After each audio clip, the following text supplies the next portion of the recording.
You are listening to the global network of podcasters dedicated to the pharmacy profession. Welcome to the Pharmacy Podcast Network.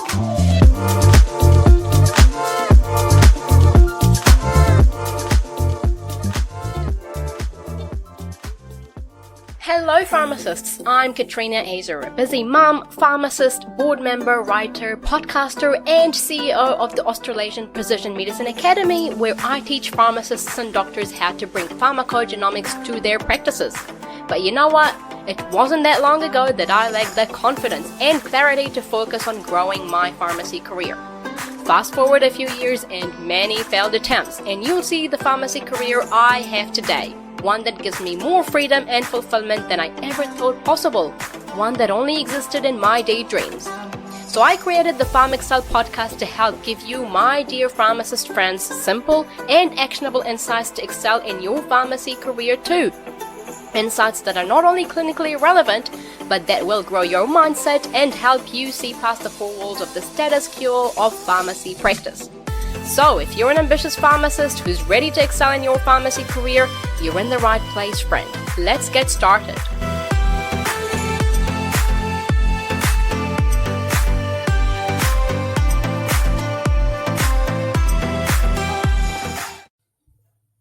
Hello everybody and welcome to another episode of the PharmXcel podcast. I'm your host Katrina Azer, and I thought it would be very fitting to kick off 2025 with some tips on goal setting. Now, before you roll your eyes and think, oh no, here's another pep talk about goal setting that I'll probably forget in 2 weeks, hear me out. I've been there too. For years, my goals were like snowflakes, beautiful in theory, but before I had a chance to even action them, they were disappeared. But that's exactly why you're here today. So hang on tight. I promise a goal setting framework that's practical, effective and simple, hopefully, and dare I say fun, is bound to work. So this episode is especially for you if you're an independent pharmacist, you're a community pharmacist who wants to achieve some career goals, take your next step in your career, or even if you're a pharmacy proprietor who is wanting to set some goals for starting or initiating some clinical services in your pharmacy, and wants to boost revenue in 2025. So let's dive into the good stuff. So let's get into it. Why your past goals may have failed. So before I start sharing how you actually set goals that you accomplished, it's important to understand why your goals or your goals in the past may have failed in the first place. So this is a troubleshooting exercise. Reason number one, you don't actually have tangible goals. Like, your goals are more of a passive thought that transcend into a spiritual meditative moment on New Year's Eve, but you don't invest proper thinking time into what you actually want to achieve that year. So you don't treat it as a serious exercise. It's more of an aspirational action. You're going with the flow of what everybody else does, typically on New Year's Eve, maybe. But if your goals are more of a fleeting thought during a New Year's Eve toast, chances are they won't survive until February.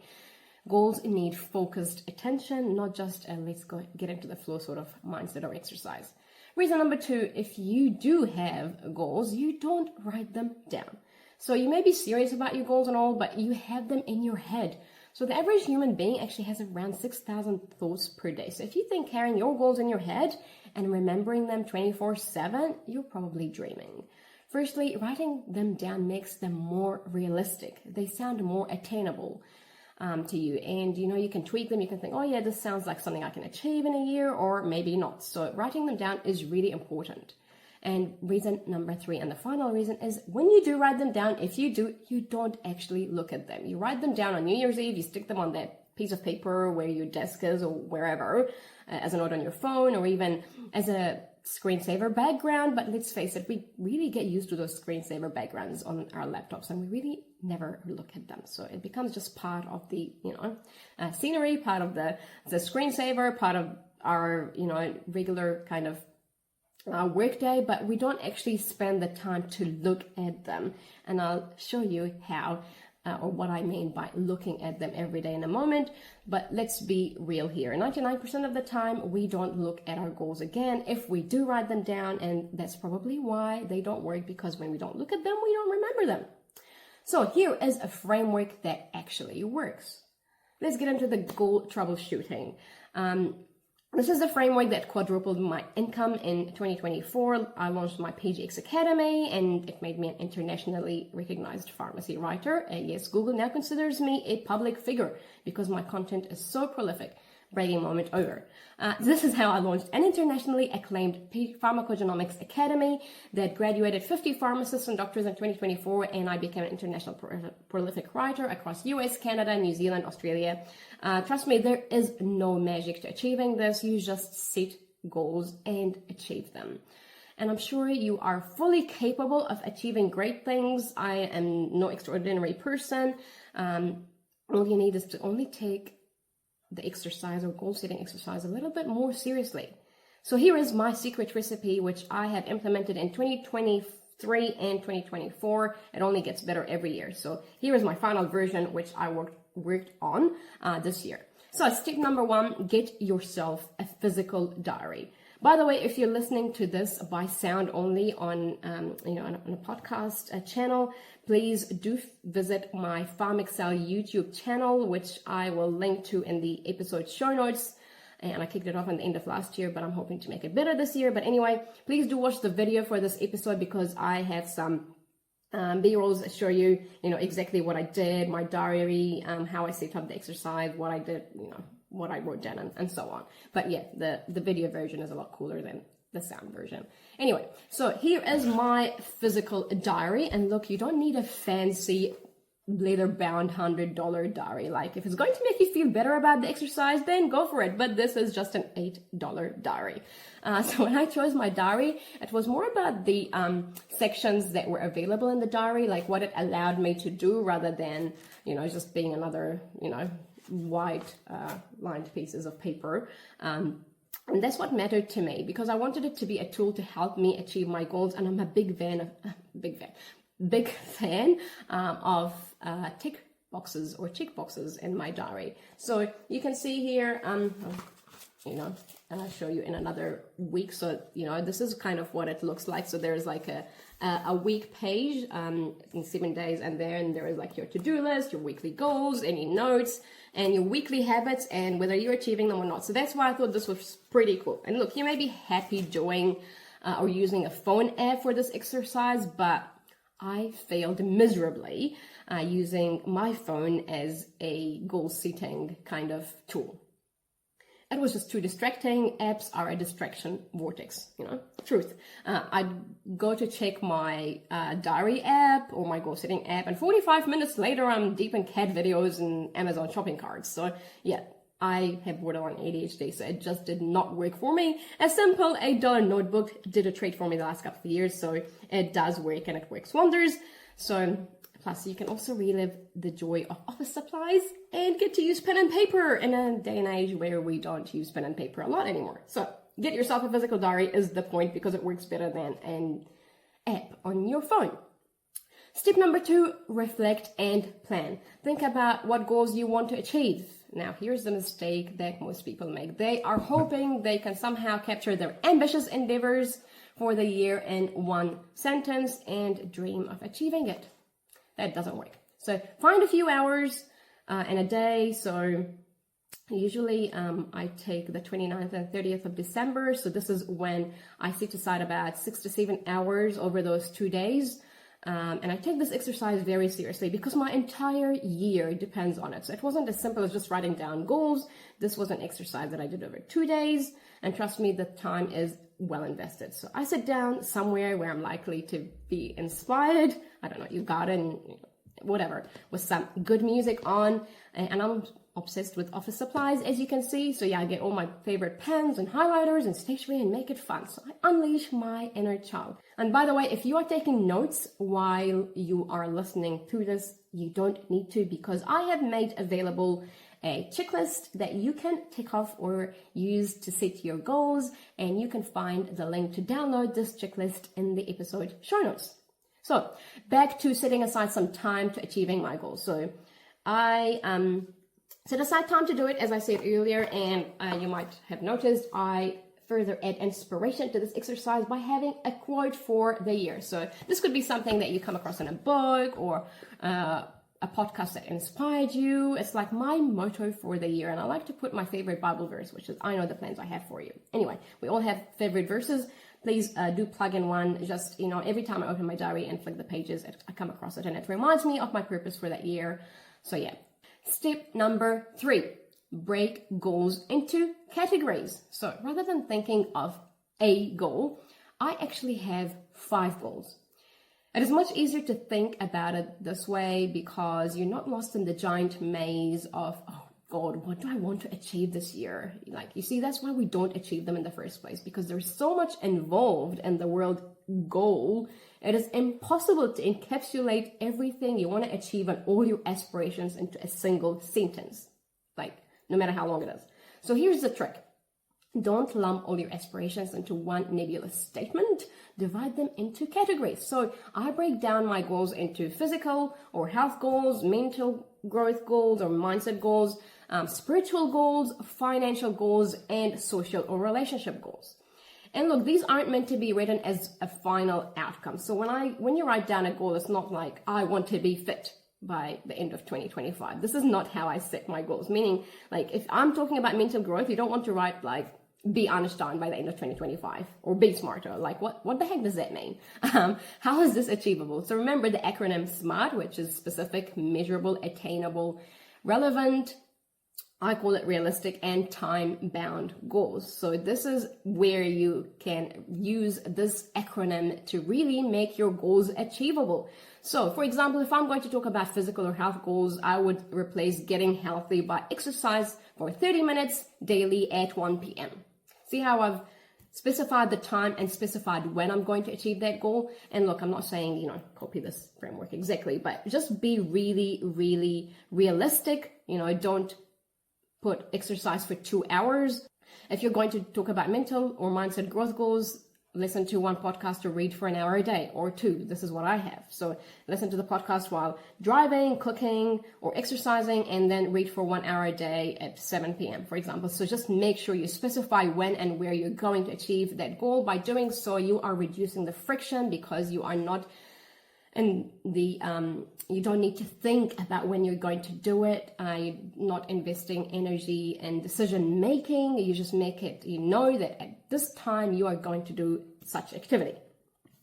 Look, you don't need all those categories. So I know I've specified 5 categories. You might let go of social relationships. You might go of spiritual goals. It's really up to you. But I'm just saying this is what I do, and this is what has worked for me. Because when I think of goal setting and what I wanted to achieve for me personally, it's not just about my career or finances or have a different position. For me, it's how do I become a more well-rounded person that grows in all aspects of my life, not just my career. And trust me, when you think about your life as achieving it from multiple dimensions, make sure you're a more well-rounded person, have a good growth mindset, you're physically fit, you have a good spiritual mindset, whatever it is, you have good relationships that support you, you are more likely to actually achieve your career goals, because that's just one part of your life. So point is, write down your goals, break them down into the different categories that align with your aspirations. Now, step number 4 is break your goals into quarterly goals. So you're probably thinking, what? Why do that? Because let's say you're a business or pharmacy owner, and you have projects or campaigns or whatever you want to achieve in 2025. For example, let's take pharmacogenomics. You want to start offering a pharmacogenomics testing service in your pharmacy, or perhaps privately consult with pharmacogenomics if you're an independent pharmacist or whatever. So your quarterly goal might be, so your yearly goal of offering a pharmacogenomic service may be, you can divide that into, there's 4 quarters in a year. So in the first quarter, you want to get accredited or certified, for example. And then in the second quarter, you want to explore collaborative opportunities with doctors, or even beta test some of your close relatives or patients to get a taste of what the service is like, and, tweak it and improve it based on feedback. And then in the third quarter, you want to launch it more formally. And then in the fourth quarter, you want to go out to your community and attend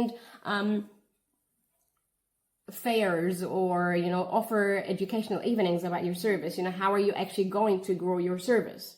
So your yearly goal may be to offer that service, but you break it down into quarters, because then it reduces the overwhelm of actually achieving that service, or implementing the service in your pharmacy. And also, let's face it, when you do launch a new clinical service, how many of us have tried things that, or even in, as an independent pharmacist, or you just tried things that just have failed because you don't break them down into bites. You just go full on into the big thing without understanding, okay, how can I make sure this is a success?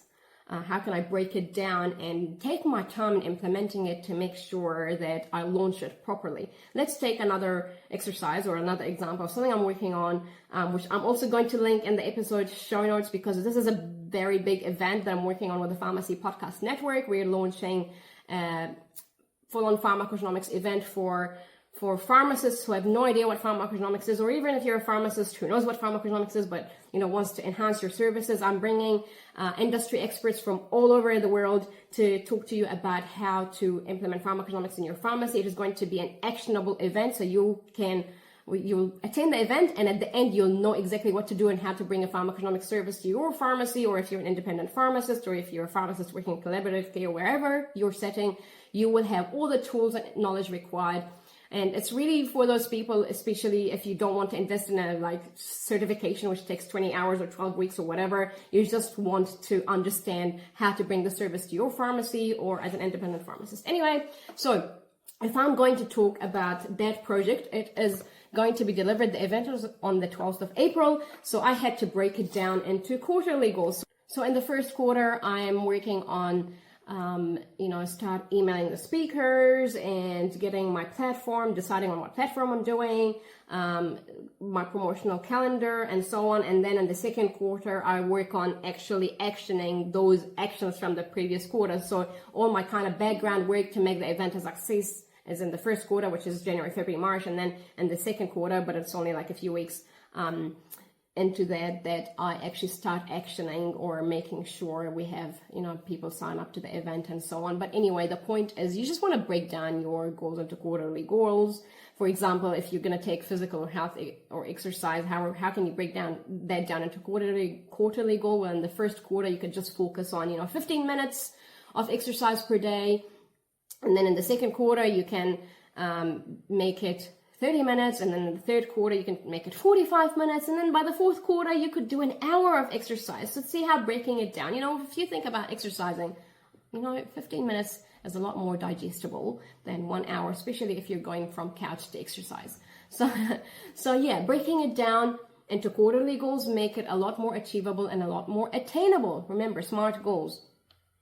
So back to goal setting. So that was your fourth step, breaking it down into quarterly goals. Number 5 is batching similar tasks or assigning specific tasks to specific days. So if there are any repetitive tasks in your working week, you can bulk batch them, meaning have your days and themes. So I have once a month podcasting day, a weekly content creation day, a writing day, a meetings day, and a day when I do stuff for myself, like appointments or whatever. So if you make sure that your days are kind of themed, that means you don't have all the work encroaching on each other, which makes you a lot more unproductive and causes decision-making fatigue, and then all your tasks encroach on each other, and there's a lot of context switching, which is switching from one task to another. One moment you're replying to emails, the next moment you're working on this project, the third moment you have a phone call. So you need to bulk batch your tasks because it makes it so much easier to achieve your goals.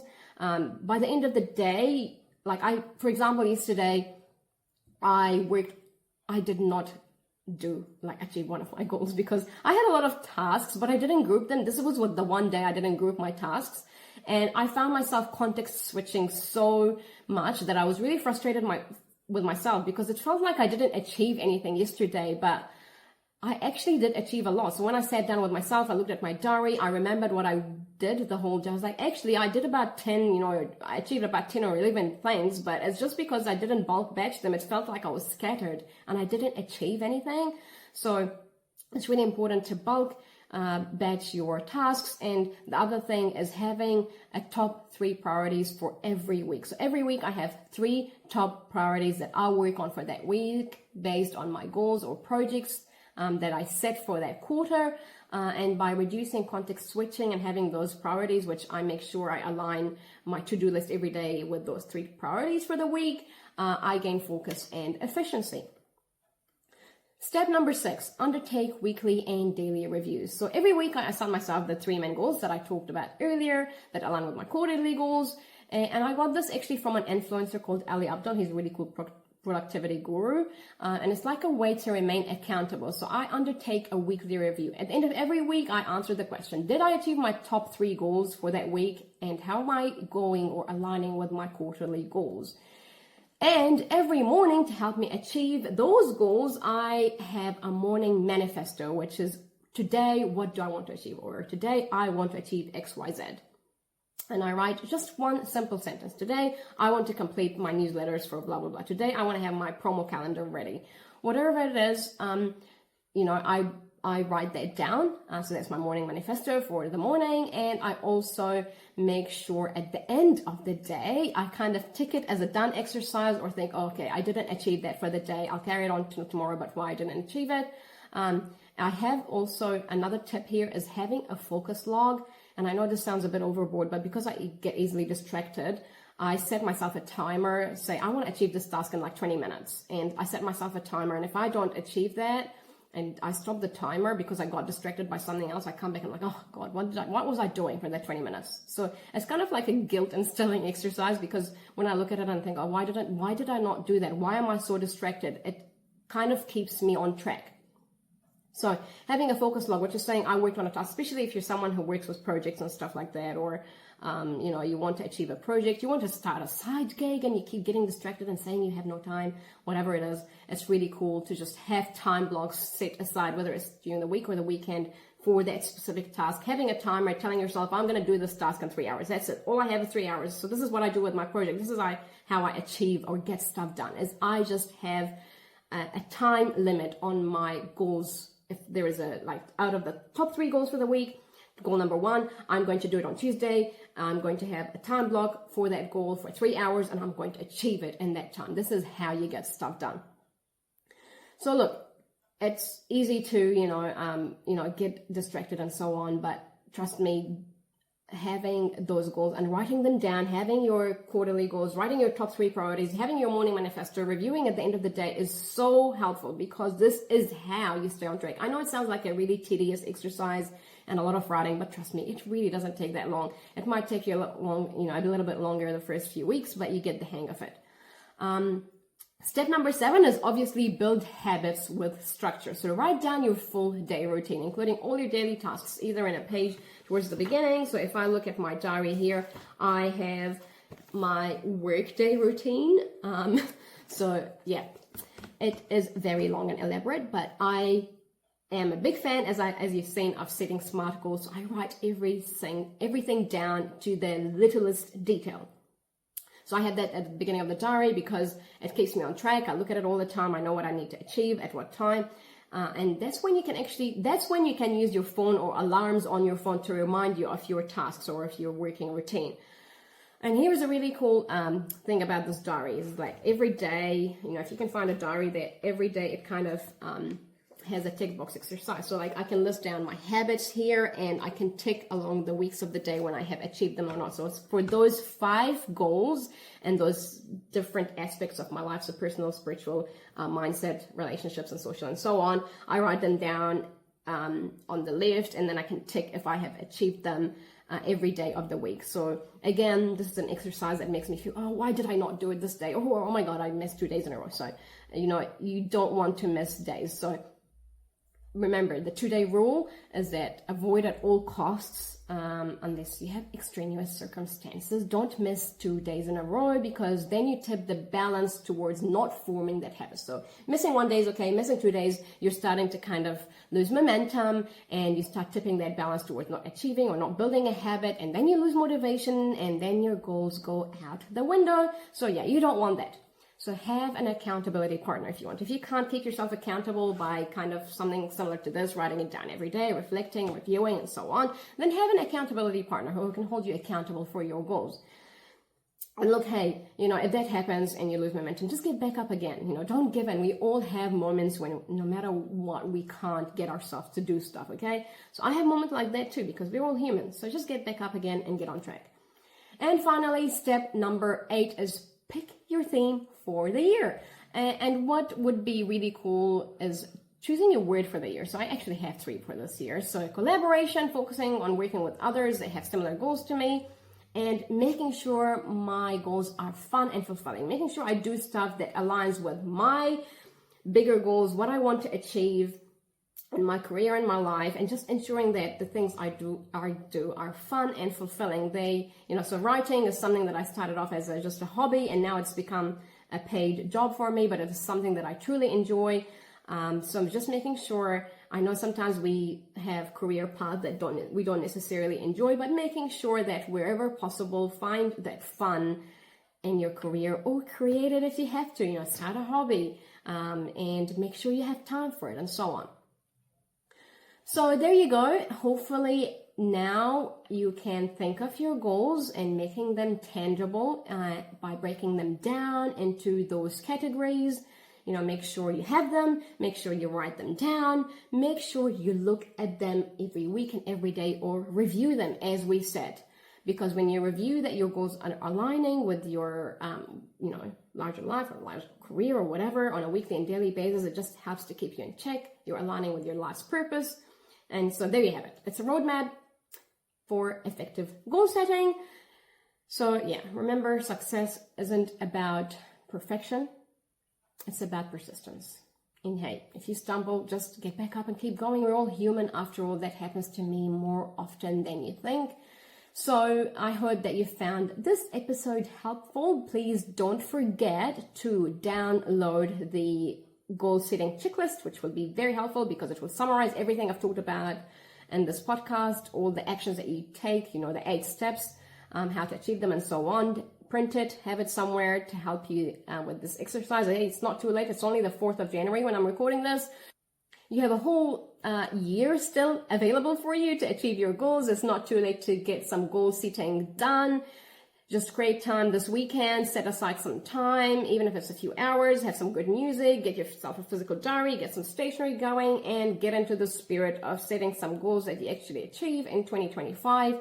Thank you so much and don't forget to sign up to the event that is happening in April. I promise you it's going to be an amazing event. You're going to learn so much, and it's going to be very actionable. That's the point. It's not going to be another boring ass event where you sit and listen and fall asleep. It's actually going to be actionable. It's going to be vibrant. You're going to have some really cool speakers. Some of you may know them. They're all over LinkedIn. But it's going to be an event where you can attend and actually have a goal by the end of this year. It's going to be an event that you have a goal by the end to actually get some action going in your pharmacy career or in your pharmacy business or whatever. You're actually, I promise, going to learn something new and be able to implement it by the end of the event. So thanks for tuning into the PharmXcel podcast. Don't forget to subscribe. And if you found value in this podcast, please do share it with a fellow pharmacist. And let's make 2025 a year that we all excel in our pharmacy careers. See you next time. You've been listening to the PharmXcel podcast. If you haven't yet, subscribe, rate, and give us a review of this podcast. Feel free to send us your questions and comments to discuss on the show. And join me next week for another amazing conversation. Thank you for listening.